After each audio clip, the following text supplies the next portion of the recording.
Hi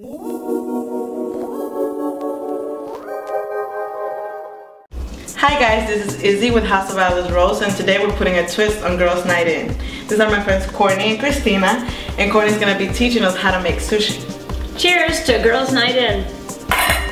Cheers.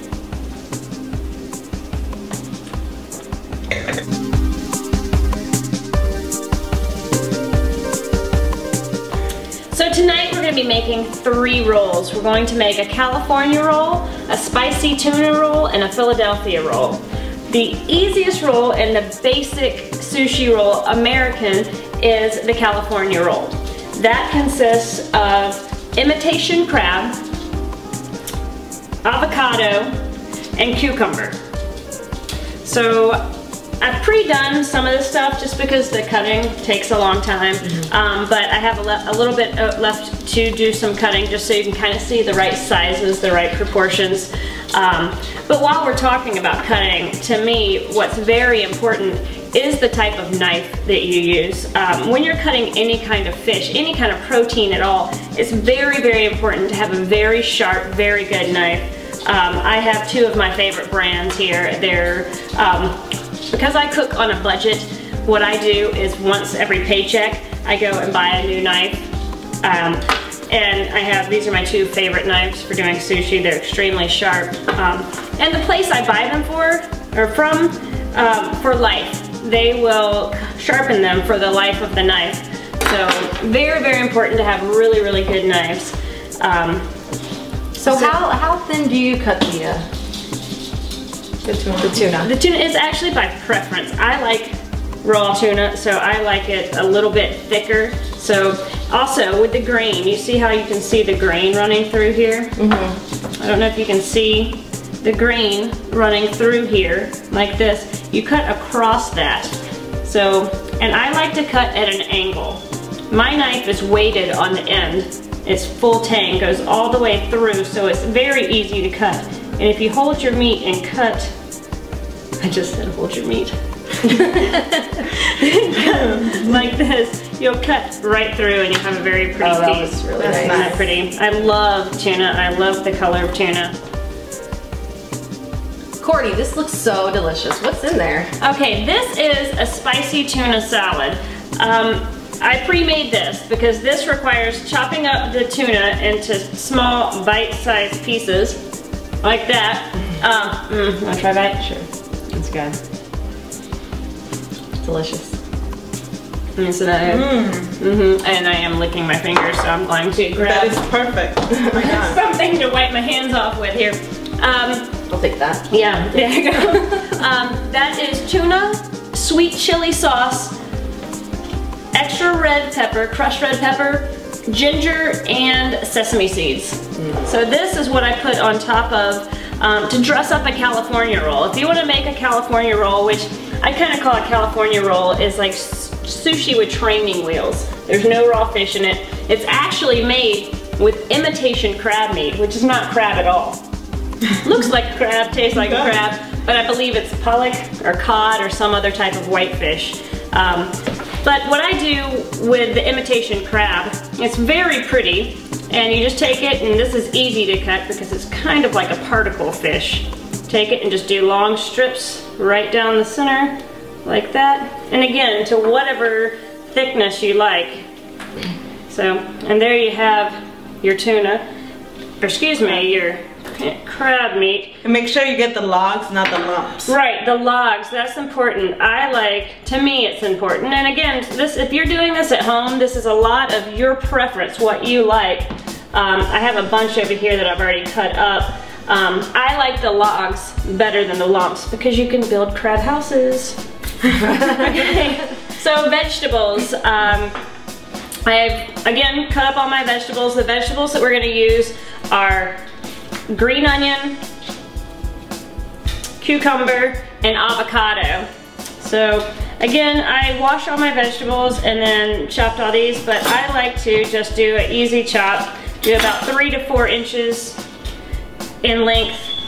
One thing about the cucumber is you don't use the inside of the cucumber, so when you cut the cucumber, act like you're peeling it. Just cut the skin right off. That one got a little bit thicker, but take it so it's flat, stays flat on your cutting board. And again, just long slices. Just like that. Fan it out, and there you have your cucumber all cut up. Either one of you want to try?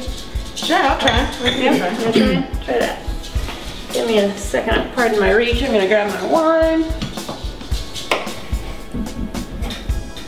Ooh. I am extremely clumsy. It's making me Is scared. that good, Courtney? Perfect. I mean, perfect. Good job.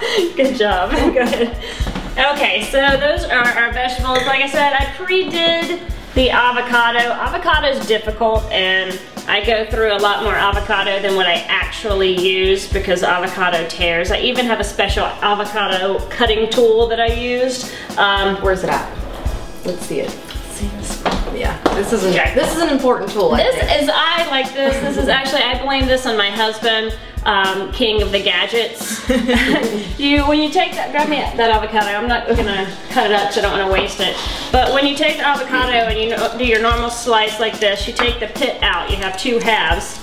You take the top part and you just slide it right through like that, and it sounds like an infomercial. It's really not that easy, but it is easier than cutting it no matter how sharp your knife is. This is actually a pretty handy tool. Unlike that automatic stirrer thing that my husband got, that was a... Okay, so we've cut our vegetables, we've cut our fish. We also have smoked salmon for our Philadelphia roll. The Philadelphia roll is smoked salmon, cream cheese, and then the green onion. So, what kind of roll do you guys actually want to make first? Philadelphia. The Philly roll, my Philly favorite. roll? All right, let me see. Let me actually cut a couple pieces of this tuna